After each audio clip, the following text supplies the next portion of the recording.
Nada transformou tanto o videogame quanto o advento da internet. Nós fomos obrigados a parar de vender as unidades, porque estávamos vendendo mais rápido do que o nosso servidor era capaz de aguentar. Vem cá, monstro, vem cá! De repente, mundos virtuais estavam conectados. Eu podia jogar com pessoas do mundo inteiro. E isso foi um êxtase. E vidas alternativas surgiram em um novo gênero viciante de videogame. É o sonho de toda criança. Os games estão nos tornando viciados em máquinas, isso é óbvio. Será que vai chegar o dia em que alguém vai viver exclusivamente no videogame? Bom, você está prestes a descobrir.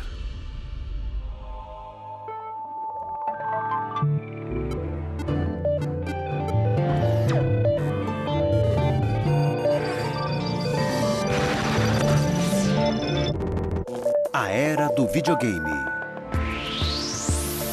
Nas últimas décadas, o mundo passou por mudanças radicais na maneira como vivemos. E talvez a maior mudança tenha sido na maneira como nos relacionamos com as outras pessoas. Em vez de nos comunicar cara a cara, hoje interagimos em espaços virtuais. Ah, e aí, gostou? O que eu acho mais impressionante é que pessoas do mundo inteiro, independentemente de onde estejam, podem se conectar digitalmente em tempo real para compartilhar experiências no mundo virtual.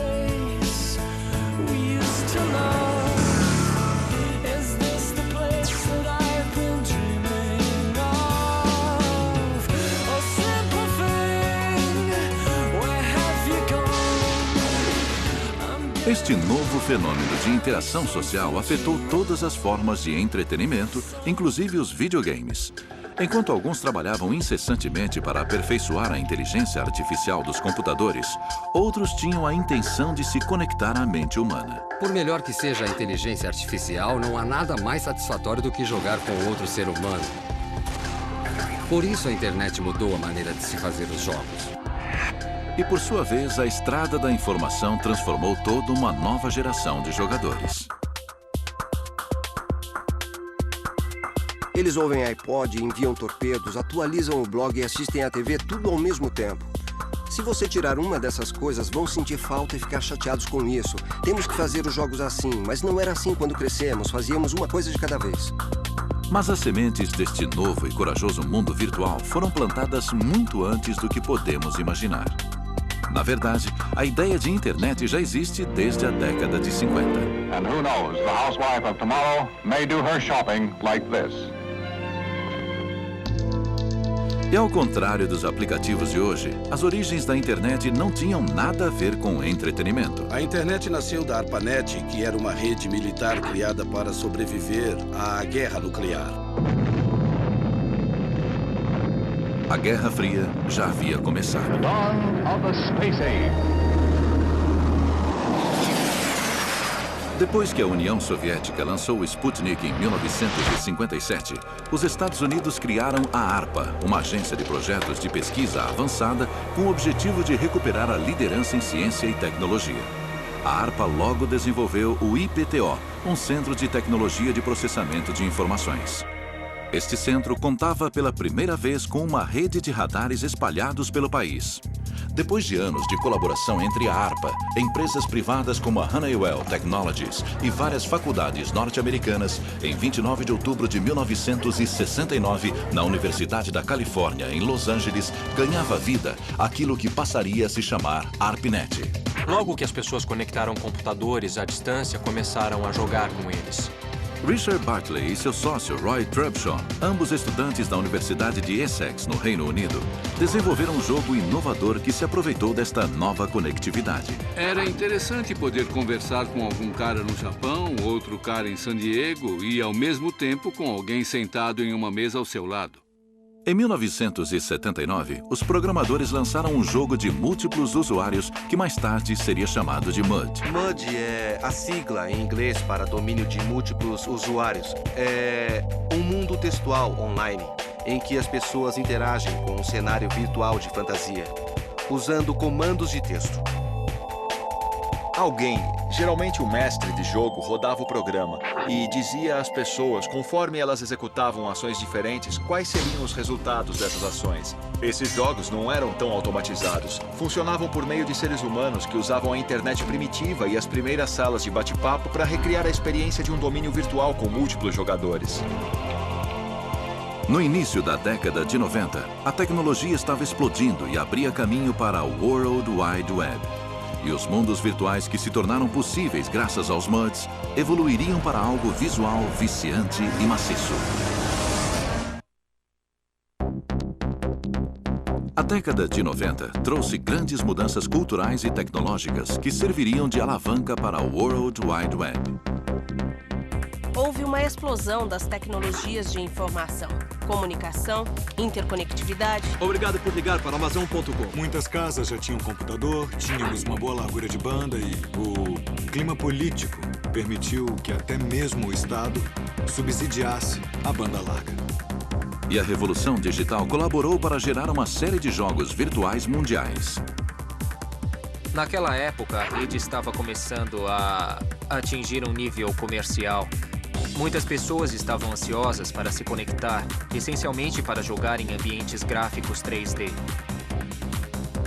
Os fãs dos RPGs baseados em texto do início dos anos 80 já podiam aproveitar os mundos tridimensionais envolventes do MMO, tornando os jogos muito mais atraentes. MMO é a sigla de jogos online para múltiplos jogadores ou multiplayer. São games em que você pode criar o seu próprio personagem, viver a aventura em um mundo e conhecer outras pessoas com quem pode colaborar, interagir ou até competir num cenário de fantasia.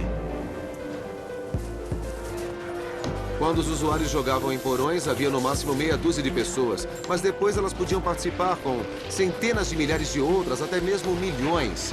E isso mudou o tipo de experiência que elas tinham. Jogados via internet, os MMOs são visualmente impressionantes e contêm paisagens vastas, onde as pessoas podem jogar, socializar, descarregar as tensões e criar histórias complexas. Uma das primeiras experiências com MMO surgiu em 1991 com o lançamento de Neverwinter Nights. A primeira versão de Neverwinter Nights estava disponível na American Online. Foi uma das primeiras versões de jogos multiplayer online. O jogo tinha gráficos em 2 dimensões, mas em comparação aos games de texto da época dos MUDs, foi um salto gigante.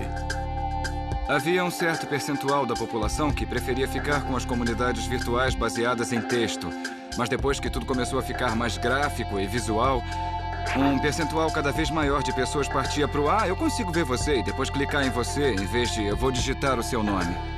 O Neverwinter Nights era limitado a assinantes do provedor American Online. Por isso, o jogo Ultima Online se tornou o primeiro grande sucesso em RPG. Lançado em 1997, o game tinha um conceito típico de Dungeons and Dragons. Britânia é um dos muitos multiversos que fazem parte de Ultima Online. Ultima Online foi o jogo que provocou uma grande revolução. Ele mostrou o potencial dos jogos multiplayer online e do que podia ser feito dentro das comunidades. E, por isso, esse game foi o avô de todos os outros MMOs que surgiram em seguida. Lord British, que foi o criador do jogo Ultima Online, havia trabalhado durante 15 anos com plataformas PC e Amiga. Depois criou a marca Ultima. Eu acho que ele lançou 8 ou 9 títulos, pelo menos. E todos eles reforçaram o nome da marca e toda uma comunidade de jogadores seguiu cada um dos seus passos. Britânia. A Britânia era um país com várias influências da Inglaterra antiga. O jogo tinha cidadezinhas, era construído com uma perspectiva aérea e divertia muito. Mas o Ultima Online foi logo substituído por um game ainda mais forte que dominaria o mercado de jogos online por muitos anos: EverQuest. A gente apelidou de EverCrack no escritório. O jogo dominava a vida das pessoas. John Smedley, que trabalhava na Sony Computer Entertainment no final da década de 90, convenceu seu patrão a assumir o risco e apostar em um novo jogo multiplayer online. A gente não tinha ideia de onde estava se metendo e de qual seria o custo e nem nada disso. Achamos que não ia demorar muito.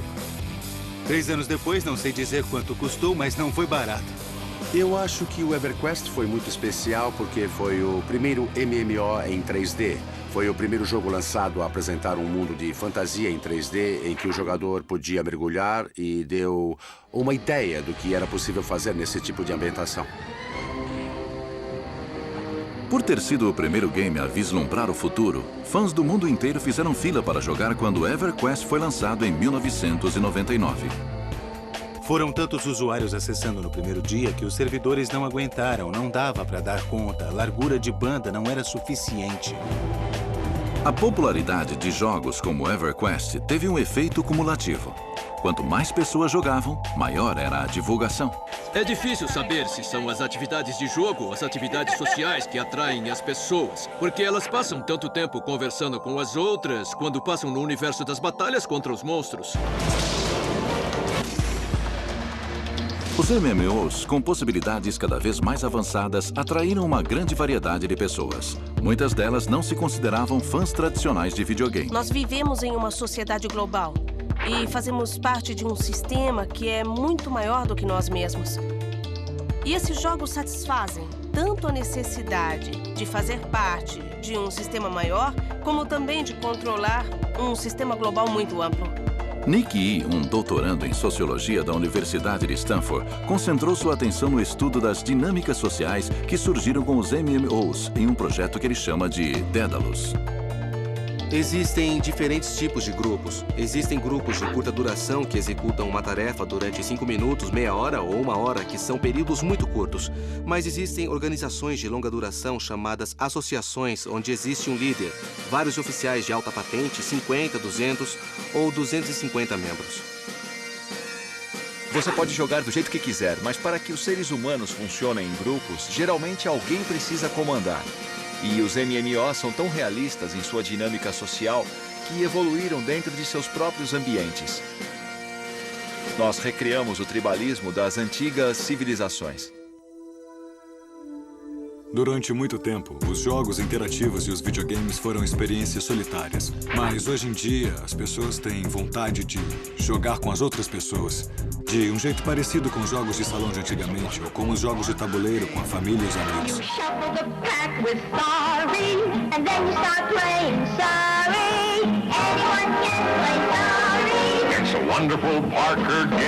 A coisa mais maluca dos jogos é que, de alguma forma, nós usamos a competição para fortalecer os nossos sentimentos de afeto e envolvimento com as outras pessoas, mas, ao mesmo tempo, nos fazem manter uma certa distância das pessoas enquanto passamos o tempo com elas. Talvez o MMO mais bem-sucedido da história seja World of Warcraft. Os gráficos envolventes e o enredo viciante uniram usuários suficientes para criar o seu próprio país. Existe cerca de 7 milhões de pessoas jogando World of Warcraft nesse momento. É um grupo muito grande de pessoas para jogar. A gente joga em um mundo que não acaba quando se desliga o computador, que sempre perdura. Você pode conhecer amigos, pode inventar personagens, pode até incrementá-los com um monte de parafernálias, comprar objetos como poções mágicas. É um mundo online impressionante que está sempre mudando. É totalmente imprevisível. World of Warcraft é o novo Golf. É um dos nomes mais bem cotados hoje em dia no Vale do Silício. Os empresários de videogame e outras pessoas estão fazendo isso para socializar a rede. Um novo fenômeno dos MMOs é basear os jogos em filmes que já existem. Star Wars Galaxies foi o primeiro game que arriscou transformar um filme bastante famoso em MMO. Nós criamos o primeiro jogo multiplayer online inspirado em propriedade intelectual pré-existente. Star Wars Galaxies é muito diferente do gênero de fantasia que a gente vê em outros jogos multiplayer online. O universo que George Lucas criou é detalhado, repleto de microexperiências e é baseado em batalhas do bem contra o mal, então acaba sendo um ótimo material para criar um monte de jogos. A parte complicada dos jogos multiplayer online é prepará-los para um público internacional. Afinal, os jogadores não são apenas indivíduos sentados sozinhos em seus terminais. O público global é formado por muitos países, tribos e diferentes visões de mundo. Existe um game coreano chamado Lineage, em que a formação de grupos faz parte do objetivo. Muita gente o considera um jogo muito coreano. É uma expressão da cultura coreana. A maior meta nesse tipo de jogo é entrar em um grupo e ganhar poder dentro deste grupo. E os games online dos Estados Unidos são muito individualistas. Somente a aparição de um estranho poderia salvar Zanzaya da destruição iminente. Embora os videogames tenham uma tremenda legião de fãs, talvez de fanáticos, os críticos deste gênero alertam que os jogos se tornaram bons demais. O segredo para viciar é pensar, eu preciso de alguma peça melhor. Eu quero uma corda melhor, uma espada melhor. Os jogos também envolvem um sistema de recompensas que na vida real não acontece de uma maneira tão direta. Na vida real, se você chega ao trabalho de trem, ninguém vai te dar 5 pontos de bônus por causa disso, e você tem que trabalhar. Sem dúvida, os jogos contam com a colaboração de consultores da indústria dos cassinos. Eles sabem que em algum momento a sua mente vai querer uma recompensa pelo trabalho que você fez. Existe até um site dedicado a ajudar pessoas que ficaram viciadas em MMOs. Um deles, em particular, foi idealizado por uma mãe que acredita ter perdido o filho para um dos jogos multiplayer. Ele não conseguia parar de tão poderoso que o jogo era. Ele não conseguia sair de perto. Para conseguir lidar com a morte do filho, Liz Woolley de Hudson, no estado de Wisconsin, criou o Online Gamers Anonymous, um site dedicado a ajudar usuários a largar os games. Foi ideia dela de criar um programa de 12 passos e tentar descobrir uma maneira de ajudar as pessoas a superar o vício em videogames por conta própria. Na China, os militares são pioneiros em um novo programa de tratamento contra a dependência que tenta afastar os jovens dos videogames. Você pode ir longe demais. Com certeza, os jogos multiplayer online têm sido exemplos disso. As pessoas param as suas vidas normais para poder jogar esses games, em vez de viver no mundo real. Se você não é fã de videogame e de repente vê o seu filho completamente absorto por uma mídia que não faz sentido para você, é uma experiência assustadora.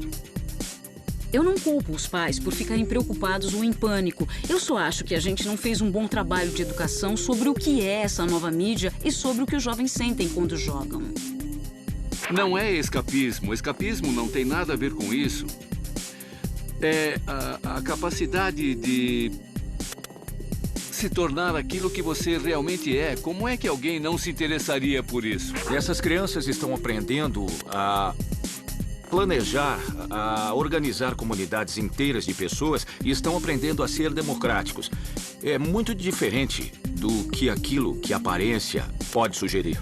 O usuário sabe que está explorando coisas que não são pessoas reais. Ele está em uma situação segura para trabalhar com as suas emoções porque tem certeza absoluta que não tem ninguém ali. Então ele pode aprender com as próprias emoções. Pega o cara! É o oposto de um sociopata, uma pessoa que não consegue fazer a distinção.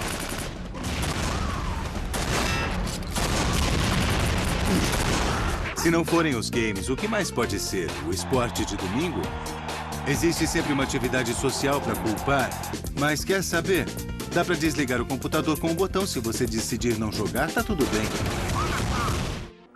Sir, will you hold on just a minute? Someone else is trying to reach me. Se formos ler os estudos sobre a época em que o telefone foi introduzido, nós vamos encontrar vários textos alarmistas que diziam: ai meu Deus, as pessoas nunca mais vão se encontrar pessoalmente, nunca mais. Elas vão usar o telefone o tempo todo. Sempre que uma nova tecnologia de comunicação aparece, a gente observa preocupações parecidas, que isso pode ser o fim da interação humana com as outras pessoas. Do jeito que as crianças crescem hoje, elas não conhecem nenhuma forma de experiência social que não tenha a participação da internet. Mas eu acho que, ironicamente, elas vão estar mais preparadas para lidar com os entretenimentos eletrônicos do futuro do que a minha geração. Minha geração não sabe quando parar, mas as crianças que estão crescendo agora vão ter uma noção melhor de como equilibrar essas coisas. Ouvimos histórias de pessoas que jogaram por 18 horas. Histórias de pessoas matando as outras para conseguir objetos pro EverQuest ou pro World of Warcraft, porque os amigos os venderam no eBay. Mas isso foi no começo. Eu acho que quando todos se acostumam e todas essas coisas passam a ser difundidas, aí a novidade acaba se esgotando e a poeira se assenta. Os meus pais estão muito satisfeitos com o meu trabalho. Alessandro Avalone, um dos jogadores profissionais mais bem cotados da Itália, é um exemplo de uma pessoa que se beneficiou muito com os jogos. Na verdade, como muitos jovens jogadores, ele aprendeu a transformar o videogame em profissão. Eu viajo pelo mundo, eu me divirto muito e eu até estou ganhando um bom dinheiro. O advento de torneios multiplayer não abriu caminho apenas para grandes convenções, mas também para um circuito competitivo que oferece milhões de dólares em prêmios e gratificações todos os anos.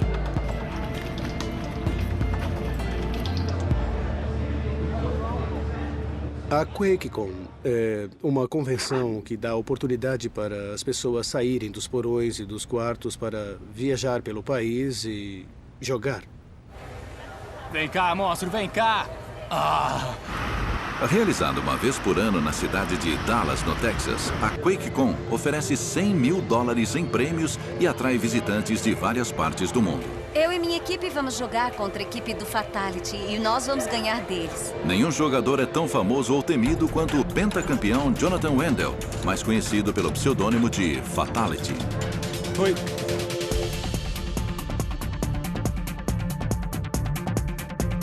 Nascido em Kansas City, ele é um jogador profissional de jogos eletrônicos esportivos e já ganhou mais de 500 mil dólares em prêmios em competições profissionais.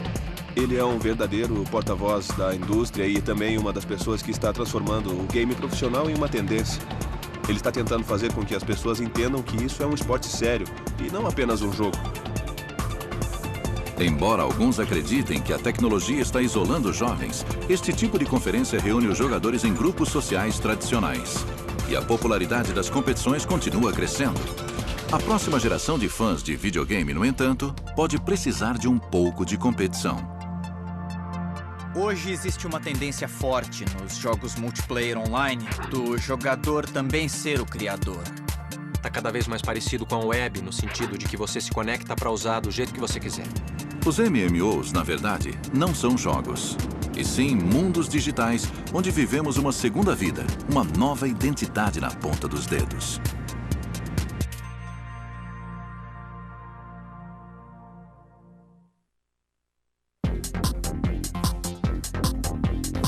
A internet lançou uma onda de jogos com espada e feitiçaria e mudou para sempre a maneira de jogarmos juntos. No entanto, o consenso entre os programadores é que a próxima geração de videogames não terá nada a ver com jogos. Para quem usa a internet, eu posso explicar que é uma internet tridimensional e com outras pessoas. Second Life, produzido pela Linden Lab em São Francisco, é um exemplo de comunidade multiplayer online com muito mais liberdade do que em um videogame tradicional. Second Life é uma plataforma social em que as pessoas podem criar bastante conteúdo, por isso existe uma dinâmica muito diferente entre o Second Life e os MMOs.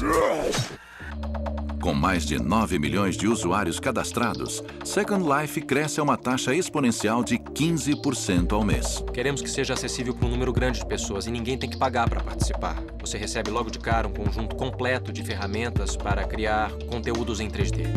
No Second Life, você tem um mundo virtual consistente, totalmente em 3D, onde você pode não apenas criar objetos virtuais como casas, padarias, carros, motocicletas, mas também pode configurar os objetos para serem interativos. Wagner James Al é um jornalista que explora o Second Life e escreve um blog diário sobre as histórias de interesse humano que testemunha. Ele descreve o papel da Linden Lab no jogo.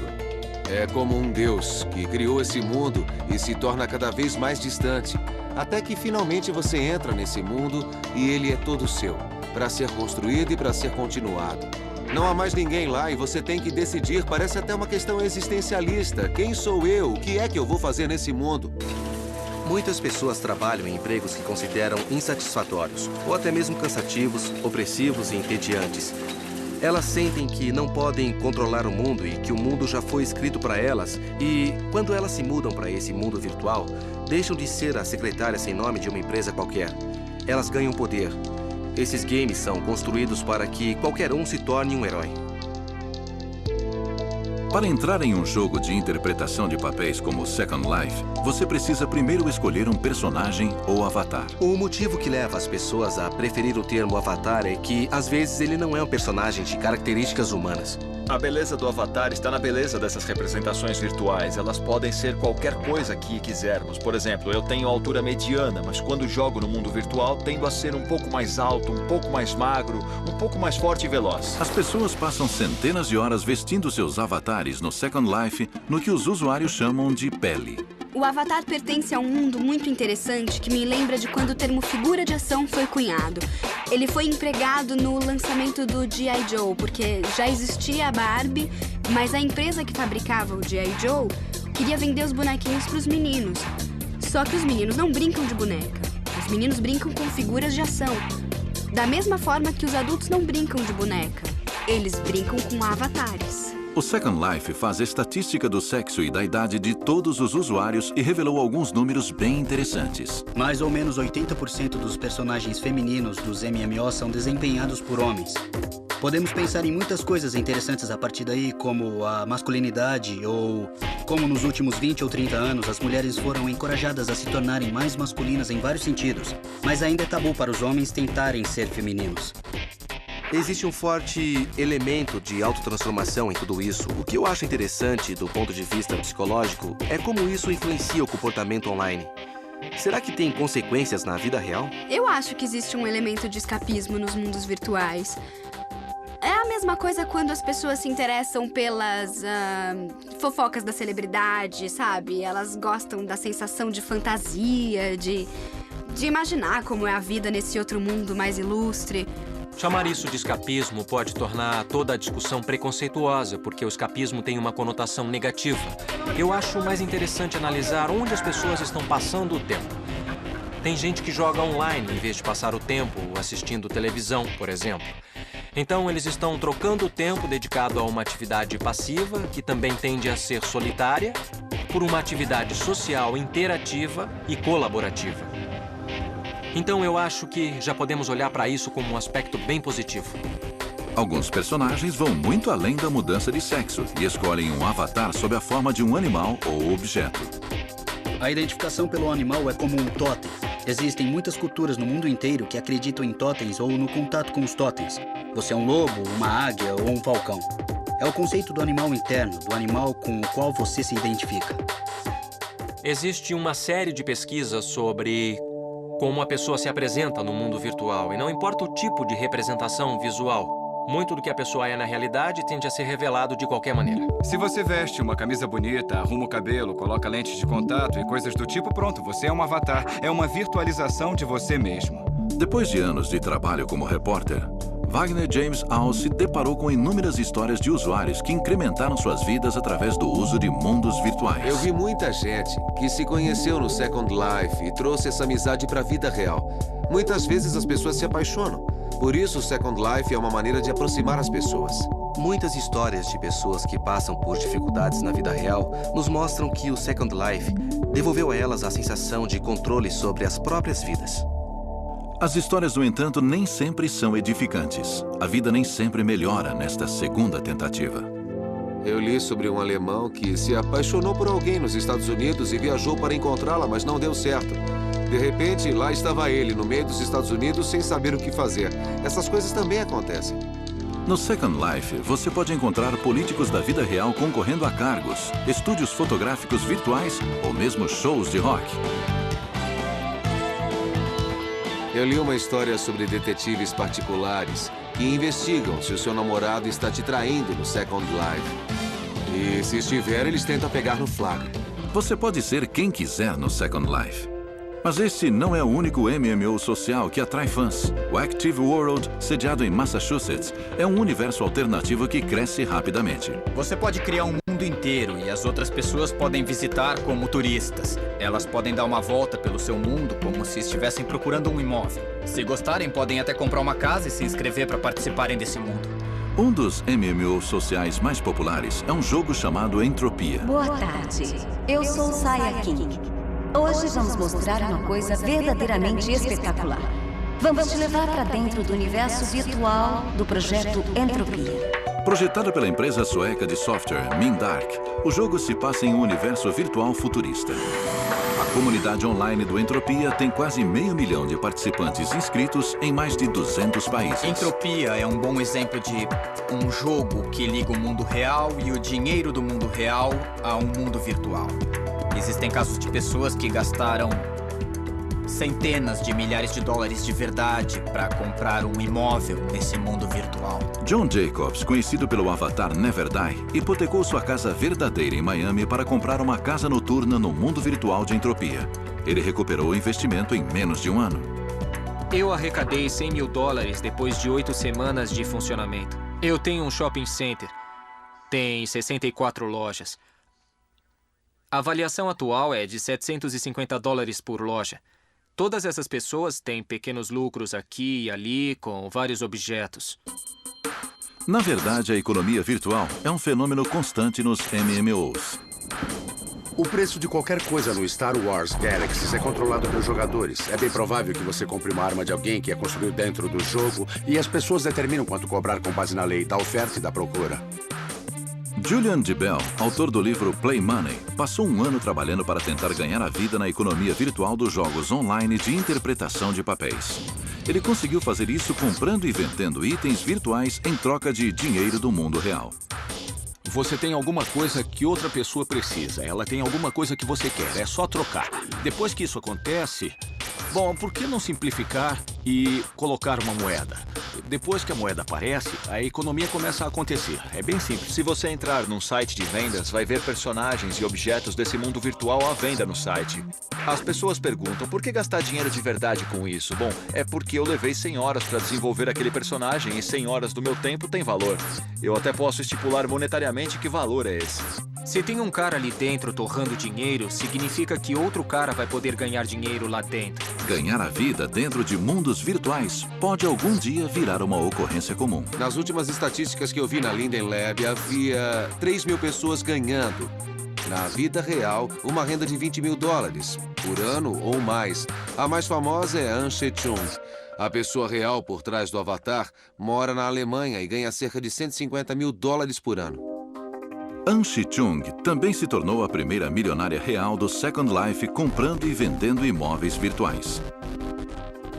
Há pelo menos 2 maneiras para as pessoas ganharem a vida no Second Life. São 2 categorias, que eu chamo de modelo Donald Trump e Dona Karan. Em outras palavras, muitas pessoas ganham a vida como o Trump negociando imóveis. O outro meio é a moda, o modelo Dona Karan.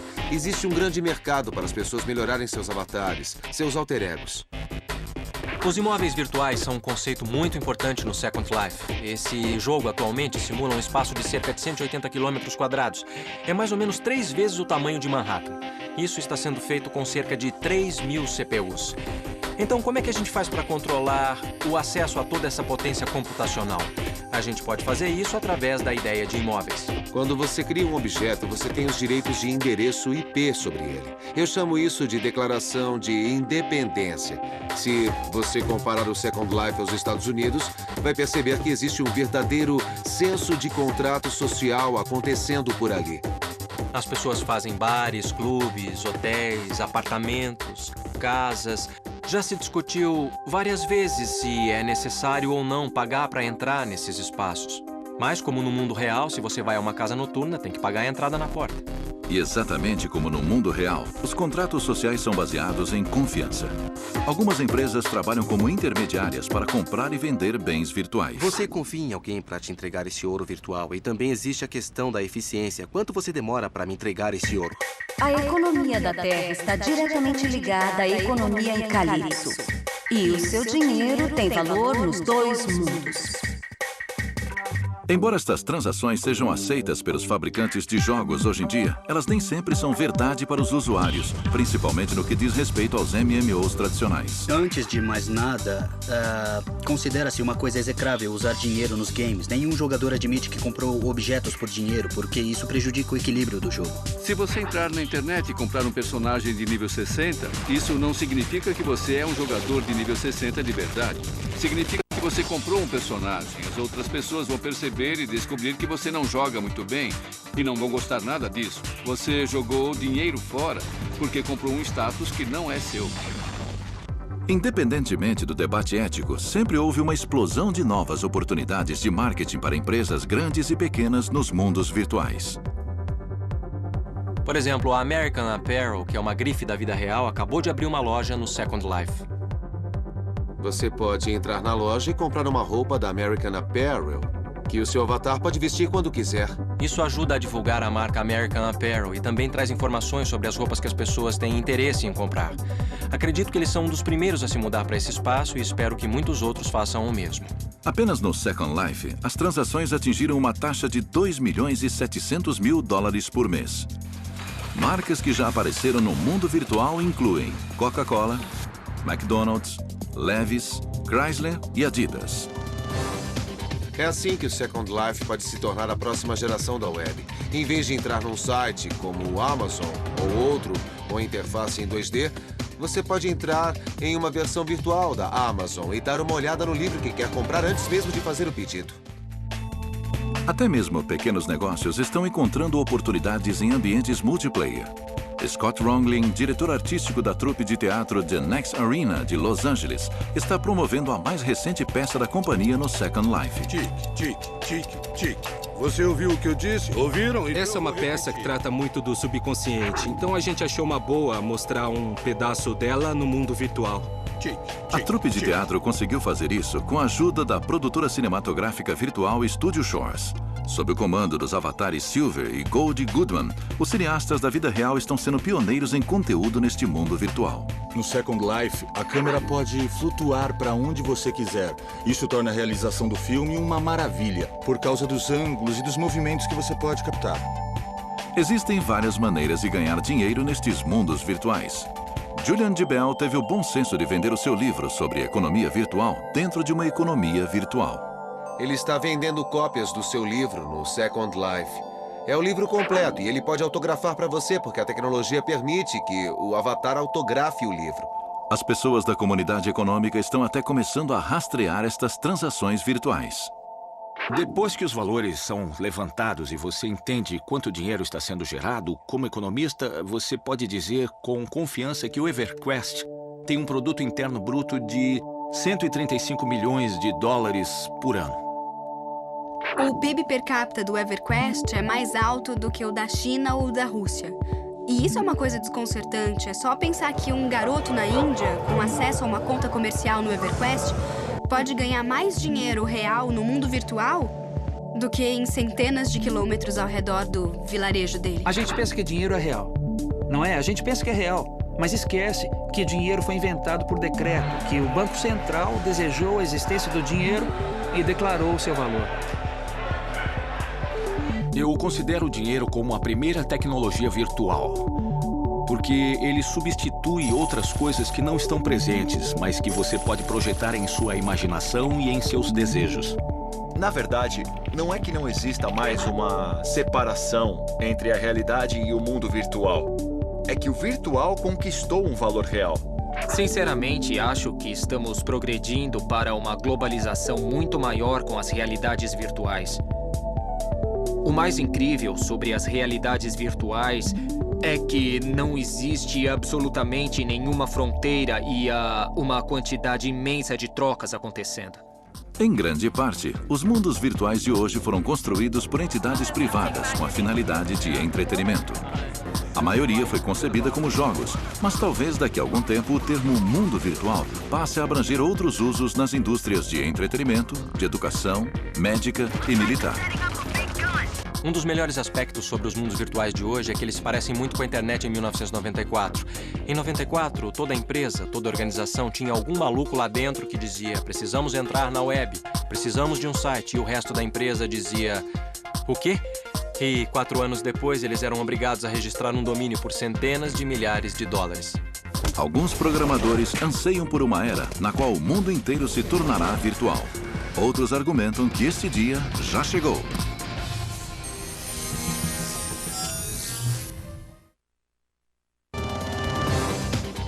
Quase 50 anos depois de seu surgimento, o videogame ainda está crescendo e evoluindo. Eu acho que hoje os videogames se tornaram muito mais poderosos. Eles estão muito mais complexos do que eu poderia ter imaginado.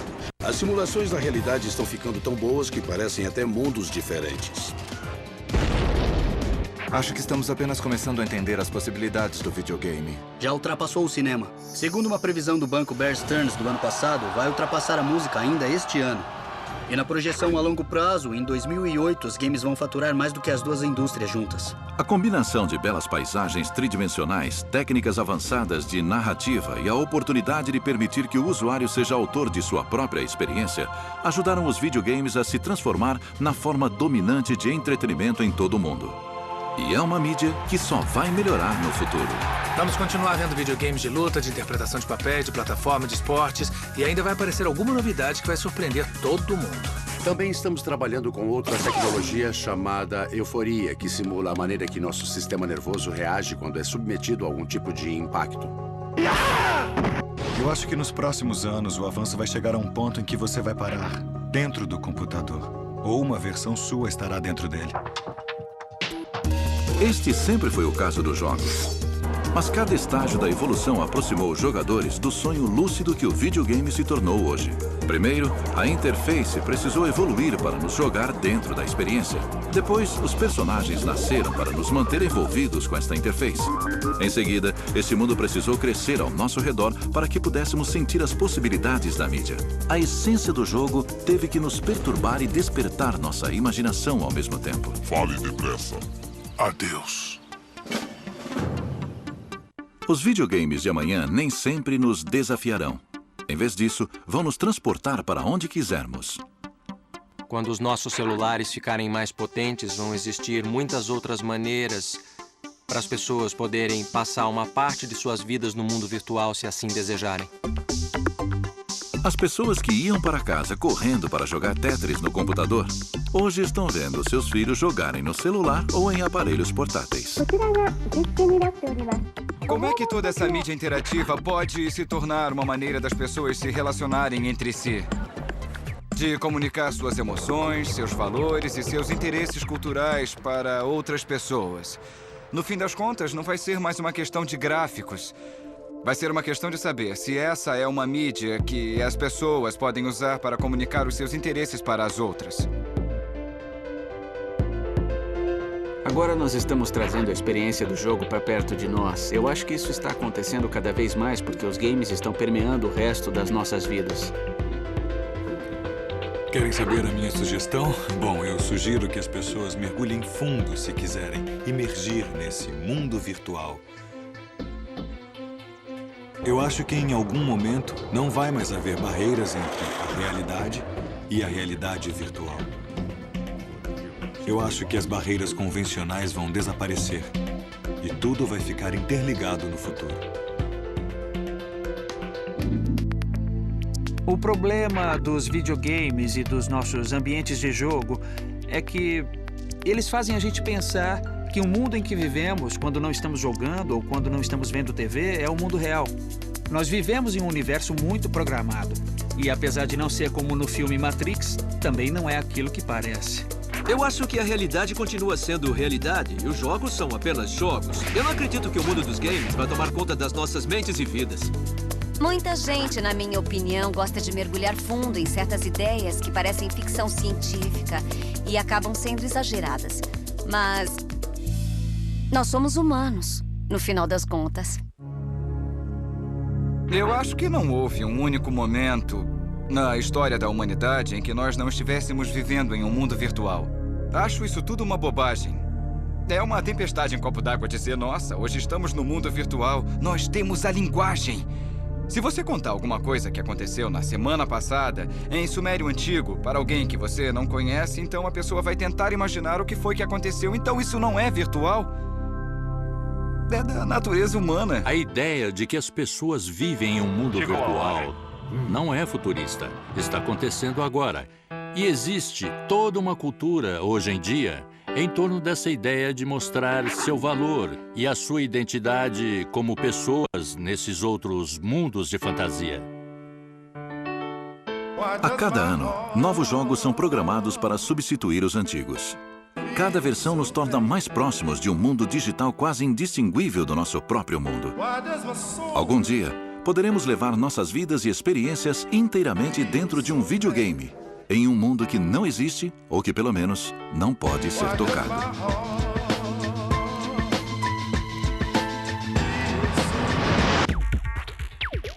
Versão brasileira, Vox Mundi.